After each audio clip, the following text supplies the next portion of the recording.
Hey guys, welcome to another video. Today I want to share a really heartbreaking story that happened in Liberia last night. So according to a report, I'm going to read the article that I wrote on my blog because there are information there. So here we go. Saying Diamond Online is another Liberian blog. Reported last night that 30 people reportedly died and thousands were badly wounded at Apostle Ibrahim Kuman's two-day move of God under the theme Total Freedom. It was an open-air crusade which was held in Nuclear Town District 16 at the D20 Sport.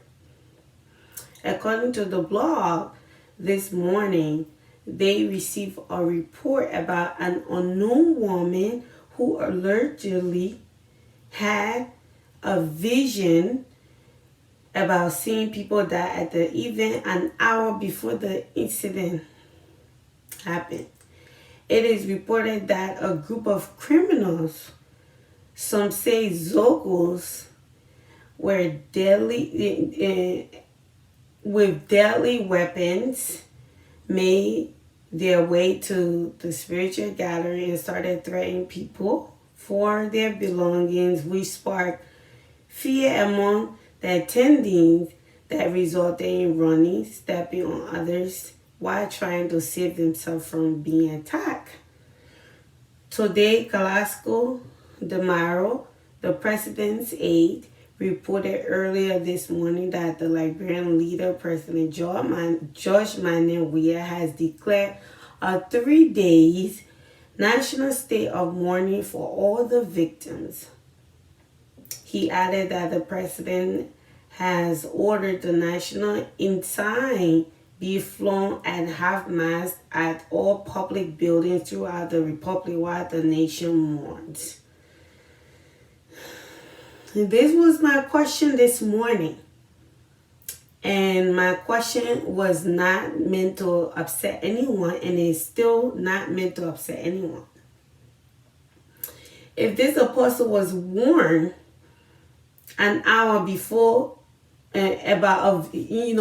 if he was warned, right?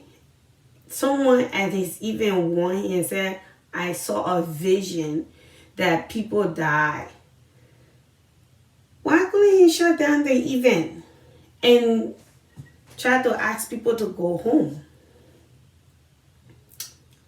Why did he undermine the lady's vision? As a man of God, someone had a vision, you're having an event. Why couldn't you shut down the event and believe what she said, because you're a man of God and you believe it? This is the same thing that happened recently at the Astro War with Travis Scott, the American artist. It happened on November 5th. And it resulted in people dying. I think about 10 people died, and now people blame him, although he did not cause the death, but people went to go see him. It was a crash, and people died at his event. So it's nothing different from what happened in Liberia with Ibrahim Kuman. My point is, when that lady had the vision and she told him about that vision, as a man of God, why couldn't he start telling people to go home? We can blame the Zogos and say they're the cost. We can blame the pastor. I'm really, really, really, really sorry to all the victims' family. I know they're going through a lot. And I'm really not trying to be insensitive or blame. But it hurts. It really hurts. Our country is already trying to struggle to come up, to come back up. And then we have to hear all kind of, like death news, death stories. It's sad. You know? You know? I understand he's a man of God, but I hope he is held accountable or half accountable for what happened last night. Because like I mentioned earlier, the same thing happened to Travis Scott. And he has lost a lot of things because of what happened. And he has been sued. So I know Abraham Kroman did not do it, but when you as a person take responsibility, when you decide to have such an event and something happened, you have to take responsibility. And I know he already did, but like just saying, oh yeah, I take responsibility, will it bring those people back? It will never bring them back.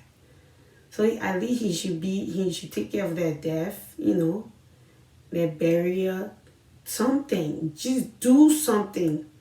This is very upsetting.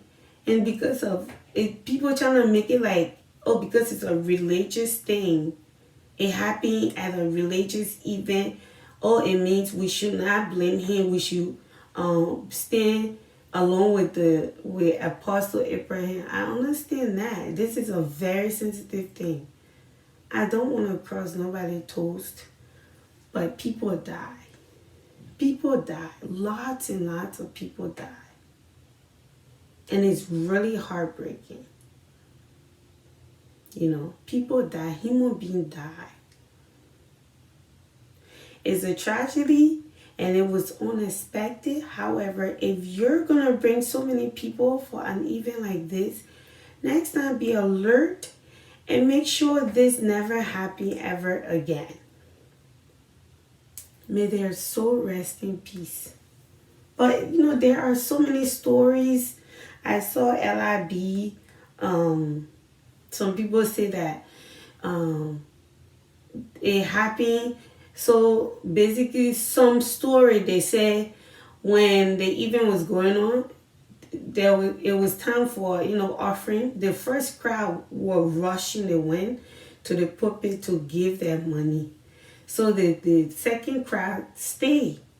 So after the first crowd went out, some people went home. So the second crowd that stayed now to give out no offering.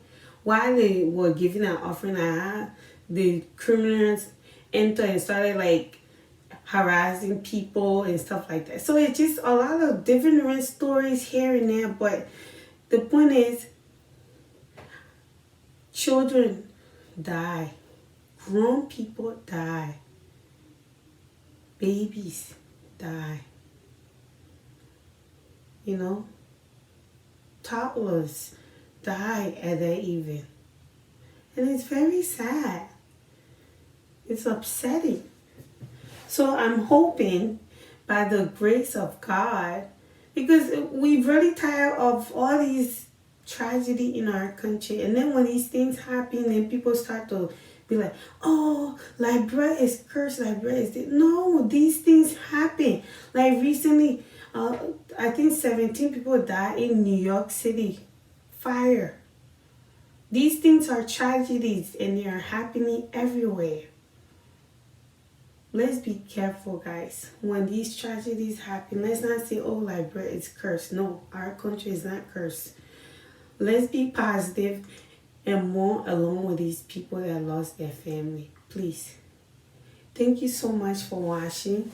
My name is Augustina. I really don't like to come and give bad news, but this is really sad. This is really, really sad. Thank you so much. Bye-bye. Have a great day.